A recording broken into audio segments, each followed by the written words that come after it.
Hi, ladies and gentlemen. Eddie Marcus here. A few moments ago, I was at Cub's, supermarket, and I was thinking about how wonderful life is when you know what's really going on. And usually, it's at a point in time when you don't really get a chance to really experience the kind of life you've been dreaming about. I was thinking about this message that I've been trying to deliver for so long about God. And I was thinking about how I got to the point of accepting God. And I thought about when I was a kid, right? And I was did something one of the most stupid things a kid could do. I wanted to prove that I could swim, even though I had never been swimming. I'd been wading in some mud, and but the big boys could swim, and I just couldn't accept the fact that they could and I couldn't. So what I did one day, I wanted to go out there when nobody was out there, and I was going to swim across the lake with and no doubt, no anything. And to make a long story short, I tried it. And when I got a certain distance out there, I turned my head, looked up the lake, and I saw a moccasin on a tree stump. And I screamed. And that moccasin fell in the water.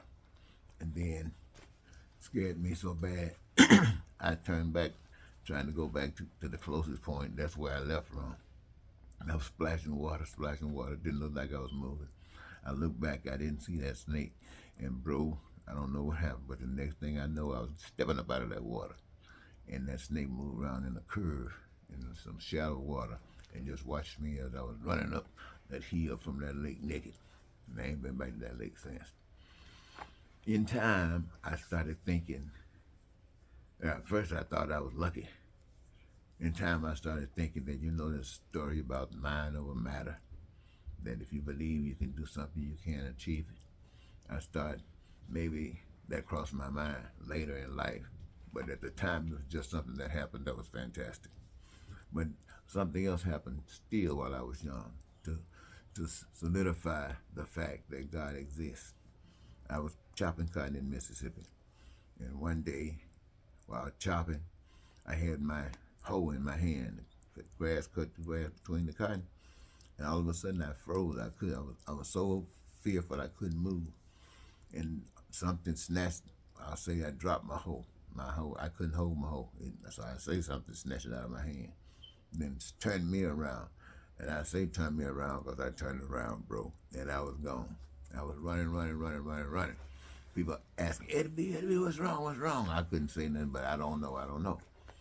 But when I came back to investigate, after I got to a point where I felt comfortable, come back to investigate, I picked up my hoe and right where I was standing, my next step, there was a cottonmouth moccasin up in that baby. And that made it clear to me that God is real. There's a thing in the lake. Okay, I understood it now.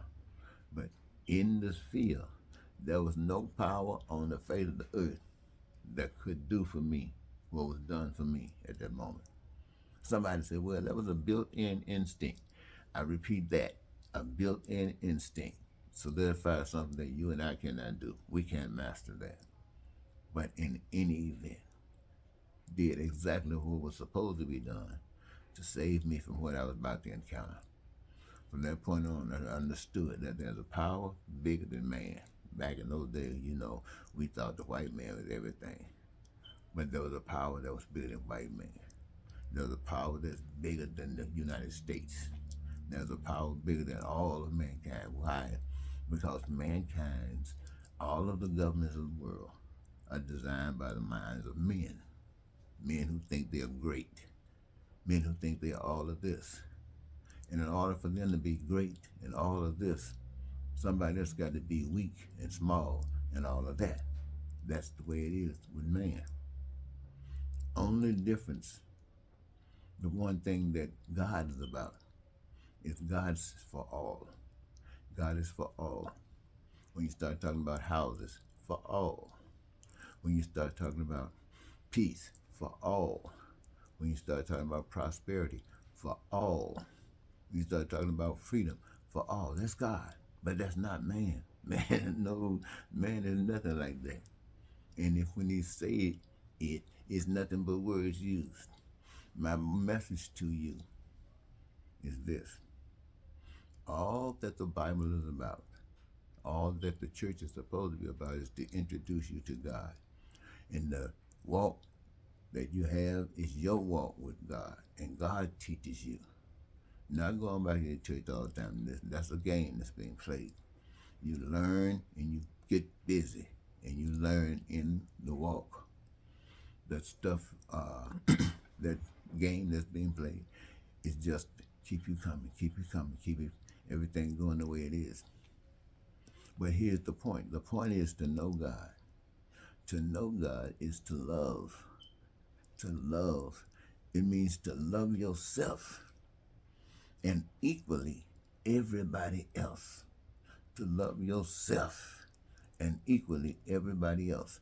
That's God. Why? You are of God. Everybody else is of God. We are all one with God.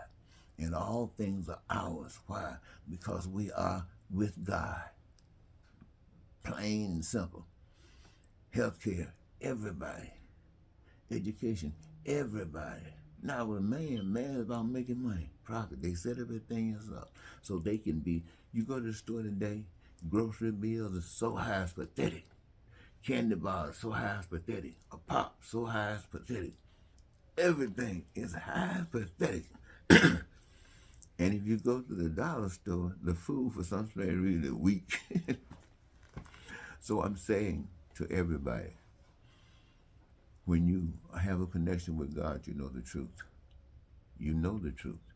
You know that everything that we're living is a lie. What I mean by a lie, it's men saying that their way is the best way. It's a lie. God's way is the best way.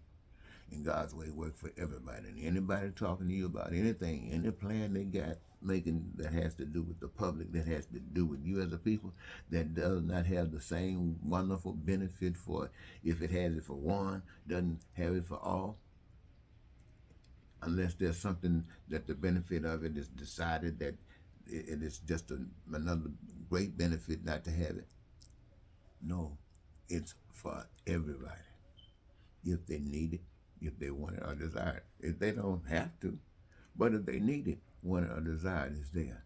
This is the way God has it. This is why we have joy in our lives. This is how we have peace in our lives. And this is why we stand up and tell the world that you're doing it wrong. Tell the world that you're messing over people. Tell the world that this idea of what America used to be is the thing that brought America to Donald Trump, and all the lies and all the people that buying into the lies that he's doing. All of that is the result of the lies that the American people, the American system has always presented to the world. Now, here we are having to face this. And what are you going to do? Talk about what you sparingly been doing and still sparingly doing, and it's not as bad as that? That doesn't make any sense. Step up, my friends. But you can't walk the walk of truth unless you know the truth. Because to walk the truth means you totally represent everybody. Your system of government does not represent everybody, but you do. And you constantly point out the shortcomings of that which fails. And you introduce ways and means to achieve the end that you're producing. And it brings to those that need, want, or desire the same fantastic benefit. Let me hold up for a second. The bottom line is the person that knows God walks with God, and their lives are on the line constantly. And they are not scared. They're not paranoid. They know that they are not welcome where they are, and they are just passing through, letting a love light shine here in the darkness, that those who might have been praying, asking for answer, seeking for answer, could see the star that's passing in the night and get a glimpse of it as it passed right on by, because the world can't accept it, will not have it, and so they stay in darkness. Remember, walking with God, your life is constantly on the line, and you're not afraid. You can't be threatened. You know the truth, and that truth has made you free. Thank you.